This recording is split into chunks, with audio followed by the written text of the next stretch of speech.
Hey there folks, this is Richard of DoomedMovieThon.com. I am back with another episode of My Horror Shelfie. My Horror Shelfie is this series where I talk about every single horror movie on my shelves from A to Z, and you have to listen to these words or mute me, bro. It is a new year, it is a new letter. We are talking about the letter E,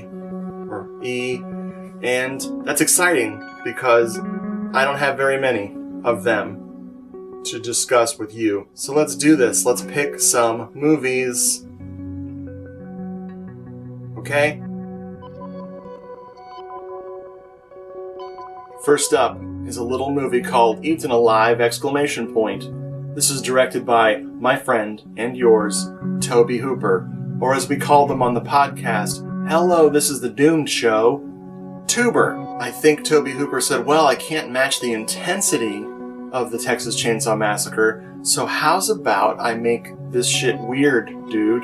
So we made a really strange film. I'm a fan. My buddy Simon and I just covered this on the show, and we had a good time talking about it. This movie does have one major issue for me. It has a dying monkey in it. They said that the monkey, they didn't kill it, that this monkey, it was just its time, like it knew it was its time to go, and then it died of natural causes. Look, we're all adults here.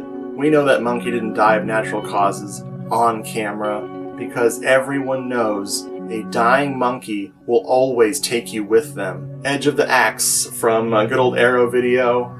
This is another one we covered on the Doom Show. Jeffrey and I talked about it, and that was my first time watch, was covering it for the show, and this movie's nuts. So I'm really glad that this frickin' Blu-ray exists. This is a beautifully shot slasher from your boy, Edgar Allan Poe. Jose Ramon Larraz. It's full of crazy computer crapola and lots of characters that are strange, lots of blood and axes and edges. Highly recommended for slasher fans. The Evictors. I have never seen this. It is a Neo Giallo comedy.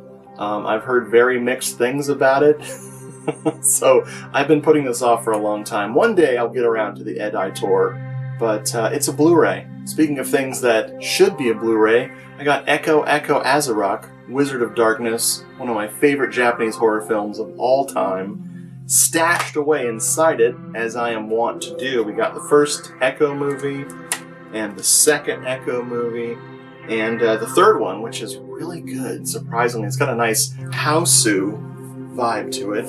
Maybe I'm smoothing my shirt like it matters.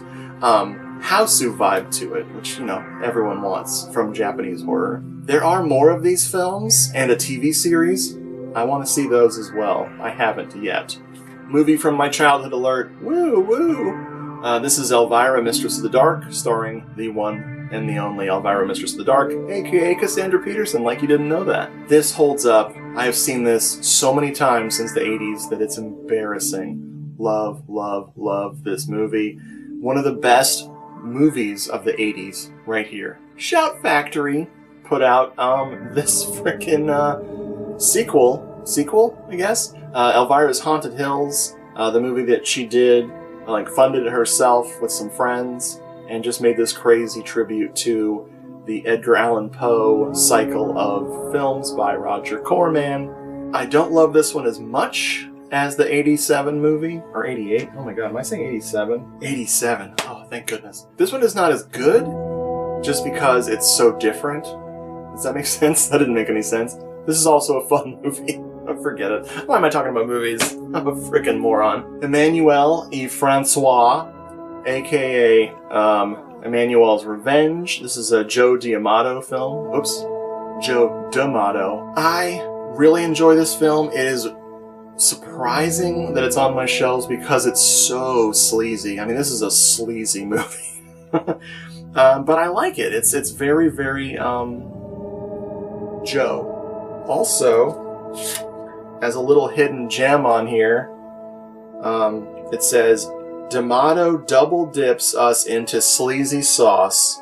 When a movie makes you feel this dirty, it has to be good. DoomedMovieThon.com.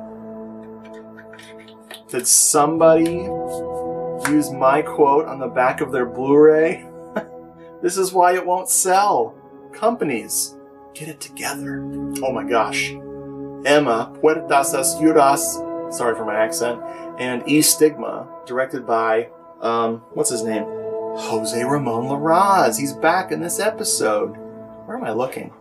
Where's the camera? So, this is awesome. I really like Emma, Puertas Oscuras. I'm sorry, I'll stop doing that. But I love E Stigma, aka Stigma. This is a great film. Highly recommended. Has a scare in it or two that actually got me. It's good. Super good.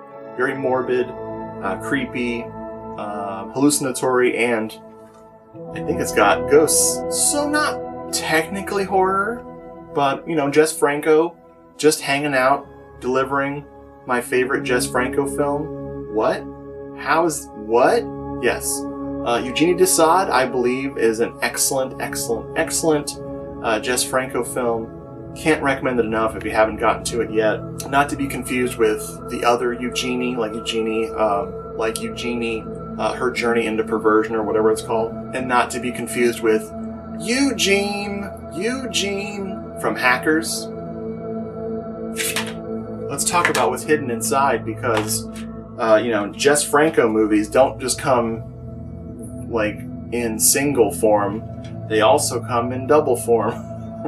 I've got Nightmares Come at Night hidden in here. The weird cut that's, way too short and strange. Yeah, I don't think this is the best cut of Nightmares Come at Night. I don't remember what the deal with it is. I know it's not quite. The DVD's okay. Last film on this episode of The Ease is an excellent one. It is called The Evictors, and it stars your friend and mine, Jessica Harper. This is cool, dude. This is from the guy who did Legend of Boggy Creek. Yeah, Charles B. Pierce. This is an unsettling movie, and good stuff. I recommend it. Is it a haunted house? Is it not a haunted house? Is it Steve Martin? It's not Steve Martin. Folks, thank you for watching. Be sure to watch this video as many times as possible. Watch it more than you can stand it. That helps me and my sponsor, Water Mug. Also, my wife drew this for me.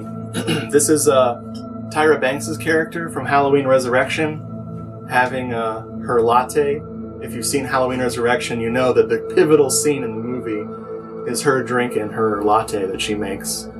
Now, there's a guy being killed on camera up here, but more importantly, she's got a little whipped cream mustache.